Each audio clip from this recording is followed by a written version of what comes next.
It lasted less than 3 minutes. No one called time, no stretcher rolled out, no announcement came over the speakers. And yet everyone who saw it knew something extraordinary had just happened on that field. Miguel Rojas was struggling visibly, which for him means something. This is not a player who lets pain show. He has built a career on masking discomfort, pushing through, staying present.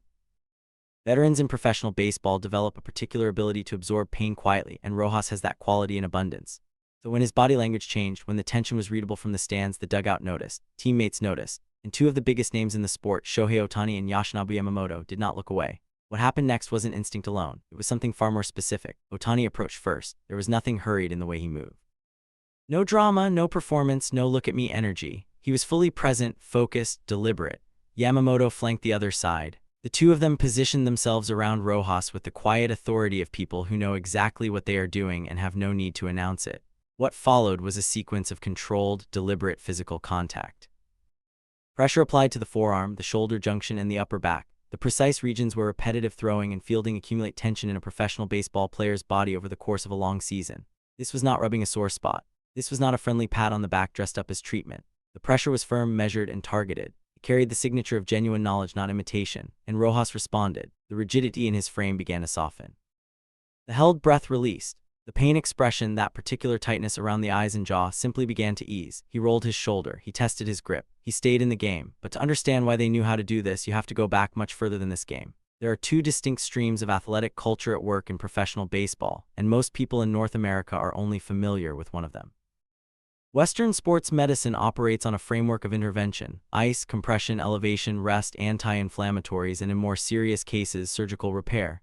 It is evidence-based, systematized, and effective. But it is also at its core reactive. Something breaks down and you treat the breakdown. Japanese athletic tradition operates from a different foundation. Centuries of accumulated knowledge around pressure points, energy pathways, muscle tension, and pain response have been woven into the physical culture of Japanese sports for generations. This is not mystical. This is not folk remedy dressed in ceremony. It is precise, it is teachable, and it is taught from early in athletic development alongside technical skill training, as part of what it means to be a professional athlete in Japan. Japanese professional players learn to read a body. They learn how tension accumulates in specific joints under specific types of stress.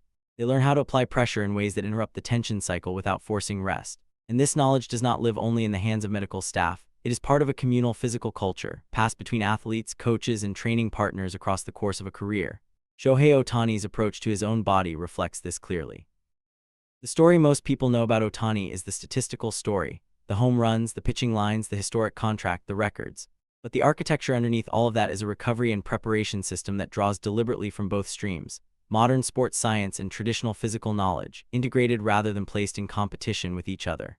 His meticulous attention to his body has never been accidental. It has been constructed, maintained, and continuously refined. Yoshinobu Yamamoto carried this knowledge across the Pacific when he made the move from NPB, Nippon Professional Baseball, to MLB. The adjustment from Japanese baseball to American baseball is not small. The travel schedules are different, the training rhythms are different, the culture of the clubhouse is different, but some things make the journey intact. The values Yamamoto carried, including this precise physical knowledge, arrived with him. This wasn't two players doing something unusual. This was two players being exactly who they are. It started with one shaky phone video from the stands. The clip was not broadcast footage. It was not captured by the official cameras. Someone in the crowd filmed what they were seeing on their phone, and what they filmed was Ohtani and Yamamoto working on Rojas, quietly, deliberately, without any announcement, while the rest of the field carried on around them. That clip spread beyond baseball. The comments came in Japanese, Korean, Spanish, Portuguese, and Indonesian. People who did not know the score, people who could not have told you the inning, people who had no particular attachment to the Los Angels Dodgers or to the game itself. They responded to something they recognized that was bigger than the sport it happened inside. What they were responding to was specific, expertise offered without being asked for. Knowledge used not for personal gain, not for visibility, not for applause, but for a teammate's relief. Two of the most globally recognized athletes in the sport choosing to direct their attention in a competitive professional setting towards someone else's pain. The reaction in Japan carried a particular weight. These practices, the pressure point work, the muscle intervention, the physical communal care, are not exotic in a Japanese context. They are familiar. They are embedded in the culture of sport, in school athletic programs, and professional training environments across the country. Seeing them appear on an American MLB field, performed by two Japanese players on an American teammate, produced a response that was deeply felt. Former coaches and players in Japan noted something specific. This was not a gesture, this was knowledge in action. That distinction mattered to people who recognized exactly what they were watching. But beneath the viral moment, there's a much bigger story that baseball hasn't fully told yet. Major League Baseball's globalization is discussed most often as a talent pipeline story. Teams scout internationally. International players reach the majors, rosters diversify. That is all accurate, and it is all insufficient as a full account of what is actually happening. What is actually happening is a cultural exchange, and it is changing the texture of the game at a level that statistics do not capture. Players from Japan, South Korea, the Dominican Republic, Venezuela, and Cuba are not simply bringing different skill sets to MLB rosters. They are bringing different preparation philosophies, different physical education traditions, different understandings of what teamwork looks like in practice, not just in theory. These are not abstract values. They manifest in specific behaviors, specific choices, specific moments exactly like the one Ohtani and Yamamoto created in that dugout. And these values are not entering the game through press releases. They are not arriving through league initiatives or marketing campaigns about international diversity.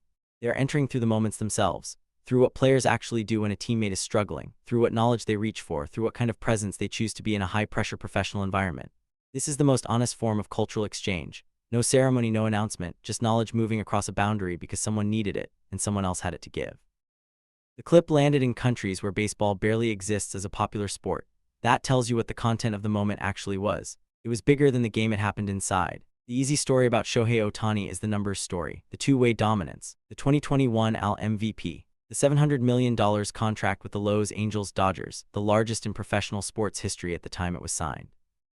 The records, the milestones, the highlight footage that has been watched hundreds of millions of times. But teammates across multiple organizations in multiple years consistently say something different when asked about Ohtani as a person. They say he notices people. In a professional sports environment where the weight of global expectation and constant public attention could reasonably justify a kind of insulated self-focus, Ohtani remains present with the people around him. He did not send a trainer over to Rojas. He did not gesture to the medical staff. He did not wait to be asked. He walked over himself and he brought what he knew. That is a choice. In a professional baseball game with everything that surrounds the name Shohei Ohtani, that is a deliberate choice. Yoshinobu Yamamoto is earlier in his MLB story. He arrived in Los Angeles carrying expectations calibrated by what he had accomplished in Japan, 3 consecutive Saumura Award seasons, which is the highest individual honor for a pitcher in Japanese baseball, and a reputation as the best pitcher in NPB at the time of his posting. The transition to MLB brings its own pressures, its own adjustments, its own tests. This moment was one of those tests in a way that had nothing to do with pitching. It asked what kind of teammate he would be in an environment that was still in some ways new to him. The answer he gave was the same one he would have given in Japan because the values he carried made the trip across the Pacific intact. Together in that moment, Ohtani and Yamamoto were not performing for an audience. The clip went viral because someone happened to be filming. But the action was not shaped by the possibility of a camera. They were simply being who they are for a teammate who needed it. After the game, Miguel Rojas talked about what had happened.